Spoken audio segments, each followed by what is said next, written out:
My name is Ben Tanzer. I'm the Senior Director of Strategic Communications at Prevent Child Abuse America, and I was invited to come to Missouri to talk about some of the research we're doing around how to communicate and message around prevention and how to sort of activate the public to be more engaged in our work. One of the things we've been looking at is how do you tell a different story about prevention? How do we tell a story that engages the public and offers gives them the chance to think about the work in an alternative way, a way that embraces sort of what they value and talks about solutions, gets away from some of the things we've done in the past, which were more like scare tactics, trying to scare people into being active. We found that we had built awareness, but not action. So one of the questions we've been asking ourselves is, how do you build action? And we think the research around framing the issue gave us a lot of possibilities, a lot of potential. This has something to do with telling a story or building a narrative that gets people sort of excited about the work, shows them that they have a role in the work, and tells them that there are solutions they can be part of. And that gives us a way to open the door and say, look,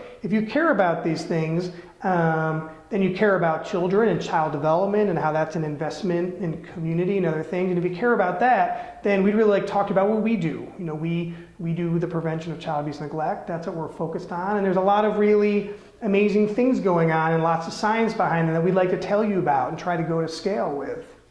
It's amazing going out talking to chapters, being with the folks we work with around the country. People are coming to them in different ways than they have before, sort of interested in the work, comfortable talking about it, want to know what their role can be. And I do think we're entering a phase, and I do think there's a generation coming up, the millennial generation, and even sort of the Gen X moms, and they're really interested in what's possible. And so we've got to connect with them. I think that's one of our goals right now.